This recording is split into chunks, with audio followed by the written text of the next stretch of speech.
It's time to review Mr. Sinister. Hey guys, me host Super Soul, thank you very much for tuning in. Look what I got! The sun is beaming in right now and he's making the box shine. It's Mr. Sinister. He looks so cool. And he's from the X-Men wave, a part of the X-Force series. This is Mr. Sinister. I've been dying to get this figure for so long. I've held off getting the Toy Biz one because this one was coming out, so I'm really happy to finally have it. But before we break him out of his plastic prison, guys, let's go ahead and check out the actual box itself and the artwork. Well, here he is, guys. It's Mr. Sinister. You like the setup here? Cable's obviously here because he had some nice history with Mr. Sinister. Deadpool's had a few run-ins with Mr. Sinister, as has the X-Men, although Deadpool's bullying Wolverine right now. Emma Frost, because I couldn't find Jean Grey, but Emma Frost. And of course we've got Nightcrawler down here from the Wave. But if we just move Emma out the way and Nightcrawler, we can turn this box around and show you. They've got a nice art piece here of Mr. Sinister on the side. From the front you can see the badass Mr. Sinister. His cape goes all the way to the side of the box. It's got the nice X-Men logo on the bottom with Hasbro, the X-Men logo on the top. And like I said, nice art deco on the sides. And on the back it's got the blurb with the wonderful art piece. And it states, a scientific genius with evil intentions, Nathaniel Essex genetically alters his human form to become shape-shifting telepath known as Mr. Sinister. And of course this is the Wendigo Bath Wave, and we've already reviewed the bath itself, Mr. Wendigo. And you guys, you know I can't say that now. Don't hate me. But I've already reviewed Wolverine, as you can see, and we've already reviewed Nightcrawler, so please check out those reviews. And this is the third one in the series. It's, well, the fourth one, technically. It's Mr. Sinister.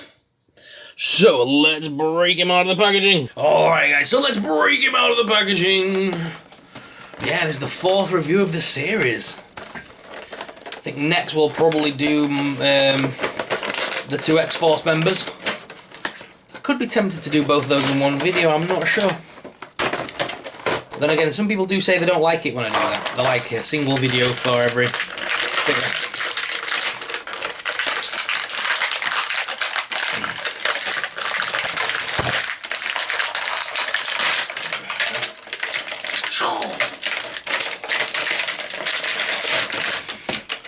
There we go. Break him out of the packaging. So I was told by a friend, if you just pull the actual plastic apart rather than try and snip it and stuff, then you can actually save the cape without it getting scuff marks. I'm always trying to cut it out and stuff and it never works. So he said just grab the top part and just pull really hard and it'll just snap. So that's what I did and it worked. So my cape is unharmed, yeah buddy. But why they do that with capes? It irritates me. They put them through in such a way that it just ruins them. Oh my god, this cape. Right. Damn. Alright guys, Nathaniel Essex is out of the packaging, Mr. Sinister himself. I wish he came with a few more different hand sculpts, because we kind of stuck with, we've got an open palm hand, and then a clenched fisticuff hand. Don't know, I think I'd have liked another set of hands, maybe. So it's Mr. Sinister from the comics of the X-Men, X-Force, X-Factor. He's had a run-in with everyone, I think, and including Deadpool and Cable especially. He's the reason Cable exists, if I remember rightly. He made a genetic duplicate of Jean.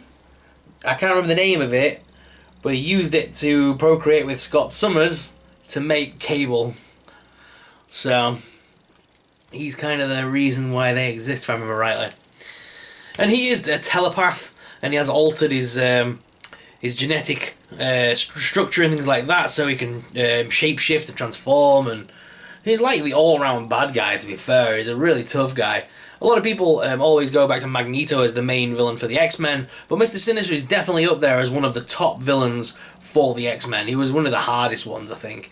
Although in the Deadpool game, they made him out to be a right wimp, when Deadpool killed him with, like, one stroke, and it was ridiculous. Especially after the whole game was about chasing him down. But yeah, Mr. Sinister, a great villain, and the figure itself feels very nice.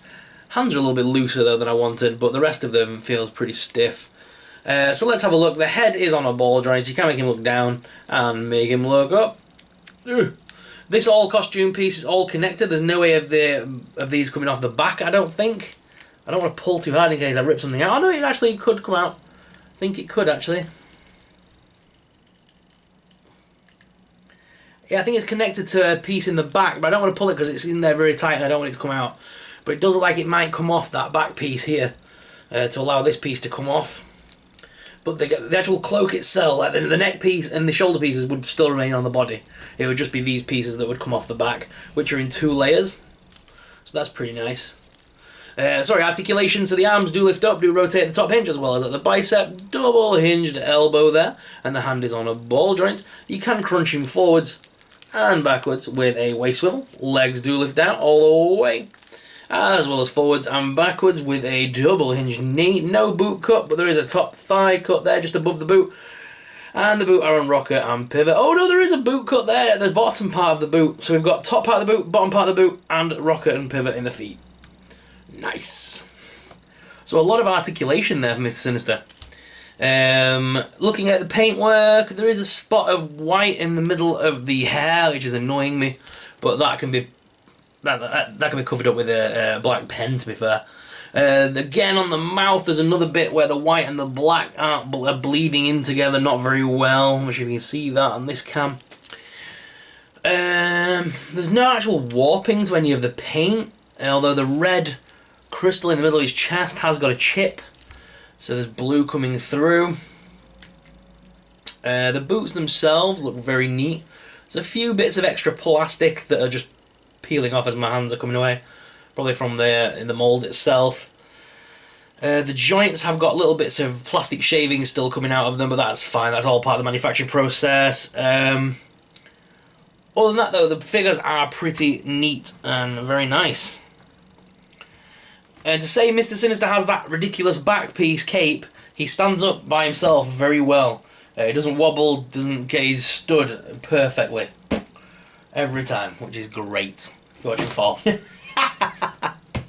Oh, I jinxed myself. But let's go to the desk cam and give Mr. Sinister a good look over with the desk cam. So let's go down there. Here he is, guys. It's Mr. Sinister. And he looks amazing. I really like how this looks, guys. He looks mint. Nathaniel Essex. Pathetic X-Men. From the team of assassins, the Marauders? What are they called? I can't remember. But yeah, the Nathaniel Essex, one of the main villains, Dr. Sinister. Sorry, Mr. Sinister. Why do I keep calling him Dr. Sinister? Mr. Sinister. And he's had run-ins with every X-Man, I think, at this point in their line. But mainly a big run-in with the Summers family and Cable. It's such a cool figure. I really like how this looks. The paint issues and stuff aside, the figure is still a solid release. It's still a great update from the Toy Biz one. And he feels very sturdy and just very, like solid. I can't explain it. Like some figures seem to go loose very fast. And these new figures seem to have better quality control. Not necessarily in the paint department, but in like the constructional build of them. They seem a lot better. And we can compare him to, like, we've got Wolverine in this collection. Wolverine's a bit short to compare him to, but he's still a really cool part of the figure line. Even shorter, but we've got Nightcrawler as well from this series. So I think the X-Factor wave is shaping up really cool with these figures, and I think we are all very happy to have these in our collections. But it wouldn't be Mr. Sinister without getting in with the action with Deadpool. With this really weird shocked expression on his mouth. And of course, yeah, Cable. So what do you think, guys? Are you a fan of this Mr. Sinister? Let me know in the comments down below. Let's go back to the main cam and finish off today's video. So guys, what do you think of Mr. Sinister? Let me know in the comments down below. If you enjoyed today's video, guys, please smash the subscribe button. Subscribing really supports us, it really helps us out and helps us keep making awesome videos. Thank you very much for watching, guys, and as always, I'm your host, Super Sorrel, and I'll see you guys in the next video. May the Force be with you. Bye!